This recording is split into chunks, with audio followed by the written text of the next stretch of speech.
Taong 1974 nang opisyal na naging artista ang batang si Nino Mulak sa pamamagitan ng pelikulang Lulubog, Lilitaw sa Ilalim ng Tulay. Kasama sina Amalia Fuentes, Boots Anson Roa at Celia Rodriguez sa ilalim ng Juan de la Cruz Production.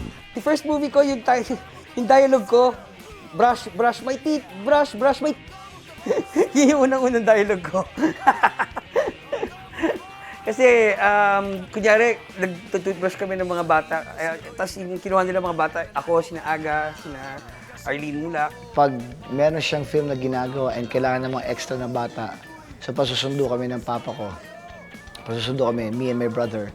So sasali kami sa shooting ng one day. Ang unang-unang pelikulang ginawa namin na full length is yung Bello and the Kid. Hindi siya yung camera shy or takot. May karisma siya nung bata siya. Sa kanyang unang pelikula pa lang, napa-impress na ng napaka-inosenteng bata ang mga manonood noon. Dito na siya nagsimulang makilala at unti-unting makabuo ng libu-libong tagahanga. Kahit saan ako magpunta talaga, meron akong kasamang Metrocom, galing sa Malacanang, dahil baby ako parang favorite ako din na Madam Imelda Marcos. Palibhasa ay napakabata at napaka-inosente.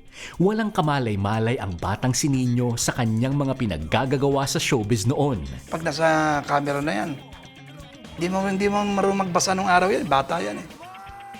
So pinipid lang namin ng dialogue yan, ng kung anong eksena. Hindi siya pilit kasi makikita mo yung mga ibang artista, yung mga ibang child star. Parang makikita mo ginagawa dahil trabaho or ginagawa dahil pinipilit.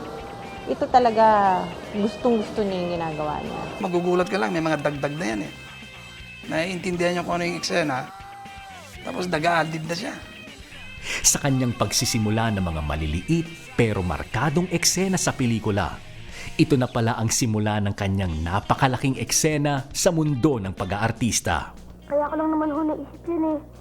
Dahil kailangan namin ng pera. Isusulit na ho. Dito na rin nagsimula ang pagbansag sa kanya bilang child wonder ng Philippine showbiz. I was the only parang actor yata na nakasakay dun sa sa presidential car. Kasi bawal yata yun, dapat sila, family lang yata yung nakakasakay doon. Yung mga subsequent na mga pictures niya, lahat kumikita eh. In fact, dumating nga yung point na kahit na si Dolphy, picture si Dolphy or picture ni FPJ, medyo pagdating sa box office, inuurungan na nila. Hindi ako natatakot sa'yo! Matapang ako!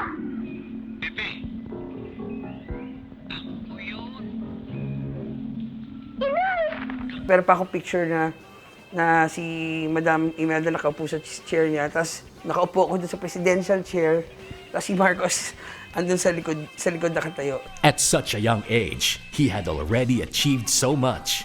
And yet, he was only getting warmed up. Leti pala pangalan niya. Ang ganda niya. Pwede bang dumalaw sa inyo? One thing led to another, and it was success after success. Matapos bumida sa kanyang unang pelikula, sunod-sunod na ang pag-arangkada ng kinikilalang child wonder. Kasi mama niya talagang gusto siya, in-expose talaga siya. Kahit na doon yung sa Trila in Manila, yung kay Muhammad Ali. Kaya lumabas siya sa front page ng mga newspapers. Nakasama niya si Frazier. Lumipas ang ilang panahon. Pagkatapos niya gumawa ng pelikula kay FPJ, kay Dolphy rin may iyakan din sila ni Dolphy, ang nanay kong tatay yata. Gumawa kami ng pelikula kay Lino Broca, yung kay tatay kong nanay. May ginawa din siya sa Regal Films na mga pelikula, yung malalakas din. Lahat malalakas eh. So doon siya naging sikat. Nung araw, bibihirang gumawa ng family movie. Kami lang. Kami nagpo-produce nung araw yung kininyo eh. So pinipili namin yung mga talagang bagay sa kanyang role. Kasi hindi nyo tumagal. Gumawa ng pelikula sa akin. Si Channing Carlos ang director. Kami dalawa rin ninyo, Jack and Poy, yung pelikula. After so many solo-solo, hahalawan namin isang sikat na artista rin. Ang kinukuha namin sila Dolphy, tapos dyan solo-solo na naman niya. Then si PJ, sila Erap. I'm very blessed. Sobrang blessed ako na pwede kong, siguro yun yung parang pinaka-legacy na may iwan ko. Sobrang pinagmamalaki ko or sobrang proud ako na nakasama ko sila sa pelikula dahil hindi naman lahat ng artista nakasama sila. When you think about it, nakasabayan niya, tingnan mo yung mga malalaking mga stars dati, sila Dolphy, sila FPJ, and parang since bata siya noon, itong panahon na to, he's at the prime of his life. Yung nakasama ko pa sila, pareho pa kaming title role, alam mo yun, yung pareho kami ng billing, hindi kami, yung FPJ and Nino Mulak, Dolphy and Nino Mulak. So talagang hindi lahat ng child star nagawa yun.